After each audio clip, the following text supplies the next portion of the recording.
Hello everyone, how are you all doing? I'm sure everyone is really doing very well and all of you are still at home maintaining social distance and wearing a mask.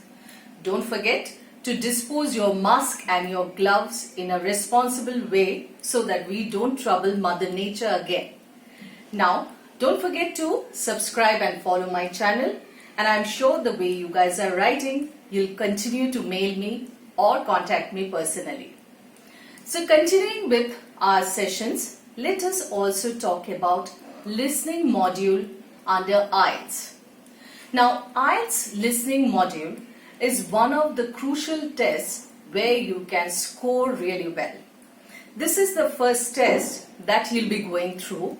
So it's also something important because most of the students are nervous, thinking that it is their test day and they have to be prim and proper. What will happen if the audio doesn't work?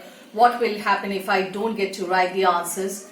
Please shelve all your apprehensions. It's really going to work definitely good if you practice. Now, IELTS listening again has two parts. One is the academic and the other one is the general training. However, there are minute differences in the listening pattern. The audios that you hear in the academic test are a bit tough, as we say, or as the examiners or the students would say. But if you look at it on a clear way or on the broader perspective, both listening tests are almost the same. You have got conversations, you have got telephone conversations, you have got someone reading a research paper, or you have got some kind of a broadcast. The variety of listening audios that you get to hear is what makes this test very special. Now, one thing also you must keep in mind that as you listen, you have to go for your answers. If you miss something, just leave it. Go ahead. If you again think that I have missed something, what will I do? Then definitely there will be a lag. That lag is very crucial because it's going to cost you maybe 4 or 5 questions out of 40. Here in listening sections, you'll hear mainly 3 or 4 audios at the most. Both in academic and general training, it is like that. But if you ask me, are the audios same in the both tests? No. There will be some difference or the other, but these are the types that you'll get to hear. Here again, you might be asked a number, spelling of a name, or even diagram.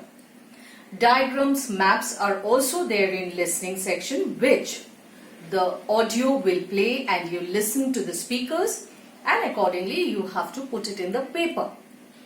Never get confused, never get that apprehension whether it will go well or not.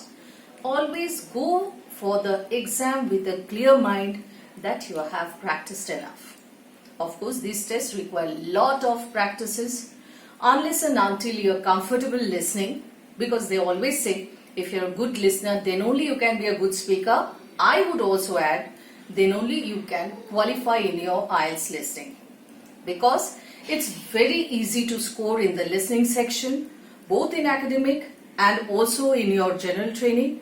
And in some of the universities for academic, they ask for an overall band, not individual bands. So if your overall band or the score is more in listening, definitely your overall will increase obviously. Definitely your overall will increase obviously. So that you have to keep in mind and go for the practices. One more challenge that the students usually feel is the audio problem. Yes, of course, many a times there has been some audio problems or issues which they sort out just before the exam starts. So not to worry, not to be tensed. Both online versions and the hard copy versions that we have in IELTS will give you enough scope to write well in the listening section and listening module. So you need to practice them. You need to listen to the good speakers. You need to be comfortable with the language that you hear. And here again the dialect and the accent could be a problem because it is not pre-decided from which region the accent would be or which dialect they're going to follow. So if you are listening to someone who belongs to the southern part of Australia, you can also listen to someone from America in your next test or the next passage, listening audio. So you can't say, okay, everything is from America or everything is from Australia or I'm listening to British English. Nothing of that sort. It could be from anywhere. It could also have audios or audio pieces from people speaking of Southeast Asian accent. So anything and everything is possible, because when we have the conversation parts, when we have the telephonic conversations or interviews, you can listen to any kind of audio. So make yourself comfortable with this test pattern only by listening to experts. I'm sure you got some idea about it. If you want to learn more, get back to me and let's speak with precision. Thank you.